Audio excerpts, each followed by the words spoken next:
үзем тумышым буенча татар гаиләсендә туып, әтием, әнием, туганнарым барысы да татарча сөйләште. Шуңа күрә беренче тапкыр әни, әти дип әйтү ул татар милләт телендә булды. Ансы беренче инде, икенчесе әле бит әле мәктәпләргә хәтле без торган җирләрдә балалар бакчалары юк иде. Анда китә инде урам. Аннары инде мәктәп. Беренче укытучылар инде өйдә урамда сөйләшә торган телне милли тел итеп әдәбият һәм мәгариф ягыннан укыта башлатып, ул дәүләт теленә әйләнеп китә инде. Шуңа күрә шушы укытучылар өчесендә бергә бәйләп әйткәндә ул тормыш дип яза. Тормыш үзе өйрәтте.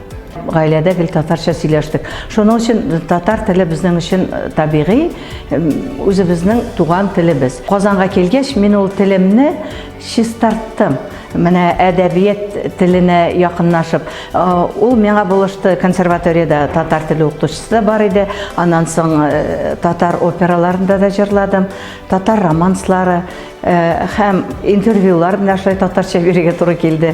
Шуның өчен татар теле чиста булсын өчен, шыма булсын өчен, аны ул телдә гел сөйләшеп торырга кирәк.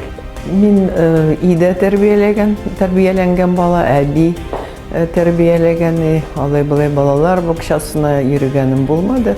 Шуның өчен мин уйлыйм, иң беренче дәресләрем әбием үрнәге дип беләм. Аны юккаган ана теле димиләр бит. Демәк, ул миңа инде ана сөте белән кергән. Әлбәттә, башта гаиләдә, аннан мәктәптә татар телен бит камилләштерәсең, әдәбиятын укыйсың. Бу минем бергә үрелеп барды, чөнки минем әтием укытучы, мәктәп директоры булган иде. Ул география һәм тарих, җәмгыять белән укытты. Ләкин бик әдәбиятны ярата иде. Иң беренче миңа шушы әдәбиятка, татар сүзенә гыйшкым аңардан күчкәндер. Мин беренче 4-нче класста рус телендә, 4-нче класстан 8-гә хәтле безгә татар теле керде. Менә шул татар теле кергәнеңгә, әлбәттә, мин әзрәк тагында яхшырак сөйләшә дә башладым, укый да башладым татарча.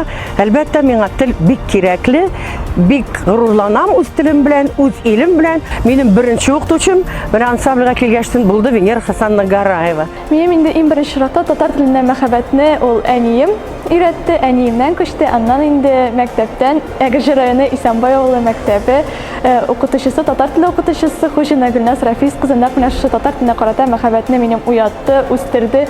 Ул нәкъ менә үземне дә татар теленә дә камилләштерергә шундый юнәлеш бирде.